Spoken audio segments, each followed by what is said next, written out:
Hi everybody, it's OldSchoolDM here. I am going to show off something in a video that I made as a result of a kind of challenge thrown at me on the cardboardwarriors.proboards.com discourse. They have a discourse and they were talking about paper dice towers, and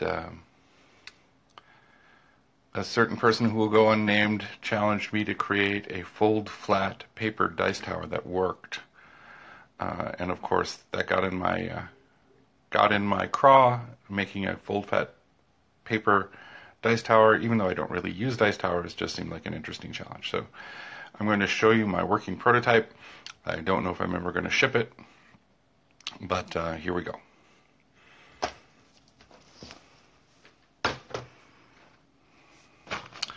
This is made entirely out of paper. I just grabbed, this is a cheap texture. This is not ready for production. This is literally my first prototype. So it's got some cheap, free internet wood texture and some pink interior printed on the back of the sheets. Nothing's aligned, nothing's interesting. This is all prototyping. But it is made out of paper. In a minute I'll show you how it folds flat, but I want to show you the results, how it works. You can get a look first. Let's take a look around. Like if I were making it for real, that wouldn't be pink down there. Let me tilt this up. So you can see the texture only goes. This is just literally texture on front and back of paper. Nothing interesting going on. At first it was too flimsy. It's 4 inches wide, 7 inches long. Until Kev, a Papercraft Dungeon, suggested struts, so I put in some struts to make it stronger. And this current rail is 1 inch high. It's a detached piece, and the whole thing is glued to some black mat board for weight. But it is all paper. And without further ado, here's rolling D&D 5e with advantage and my damage dice. This is a typical roll. And you can see the shake. Reads fine, works fine. But watch that thing shake, man. It's going crazy. It moves a lot. But it is fully functional.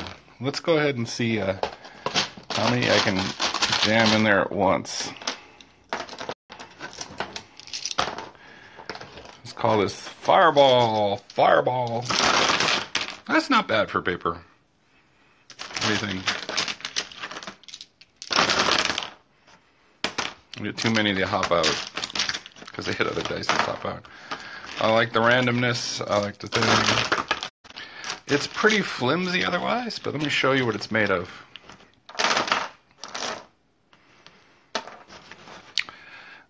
So let's see. Let's first take the rail off.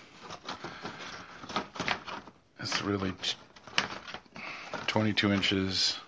That's a thick black cardstock with some, printed regular cardstock. That's 11 inches right there. And here is how I have it assembled.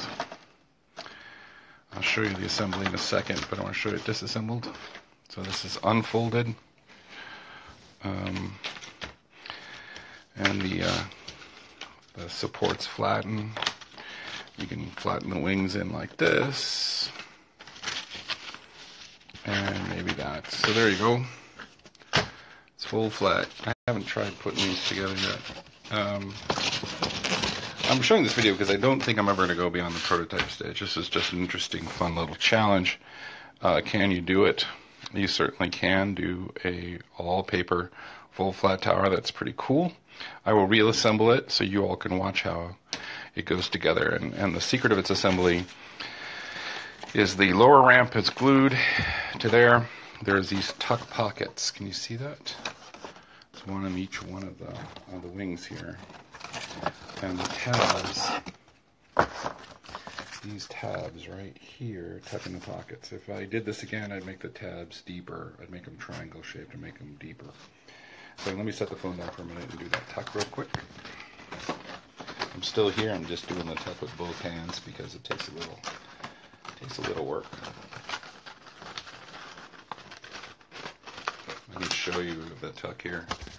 Here's how the tuck goes in, see? Focus, dang phone, focus. Okay. Doesn't want to focus. One moment.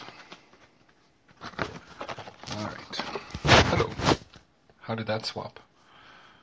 There we go. That was not intentional. Likewise, there's a tuck pocket on the top to hold that. I did dual slot to make that a little more reliable. It's really interesting trying to do this while holding the phone. Again, I'm going to set the phone down for a moment for you. Da-da-da. Get all the things tucked in the slots. Alright, so they're now tucked in the slots. This is too fragile, and hence putting on the railing. This will provide structure around the base where these sides are just flapping. So I can hopefully slip that over. Then pop it around. Again, two hands would make this a lot easier, but you get the general idea.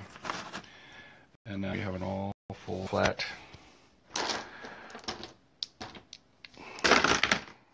dice thing. Oh, I forgot to fold down the struts, because they will hold the dice if you do not fold down the struts. Sorry, I'm not a pro with this camera doing this. There we go. Doo-doo. So, there you go. Just wanted to get a video of my all paper fold flat dice tray prototype. Like I said, I don't think I'll ever finish it. Maybe if one of the designers at Cardboard Warriors wants to pick it up, do real texturing, and work on some of the little problems that were left. I'm actually surprised. I had abandoned this yesterday when I started working on it. The struts made a huge difference in improving the resistance to the dice and then the weight of the map board. And I'm using a little thick cardstock on the railing. I don't have it tucked in the back just for this video. It tucks a little tighter if I use both hands, but I'm tired of putting you guys down and having you stare at lights and other things. So thank you very much. Thank you for your comments and your likes and your thumbs ups and all the rest. This is OldSchoolDM saying, keep trying stuff. Make it till you break it, as I like to say. Have fun. Bye.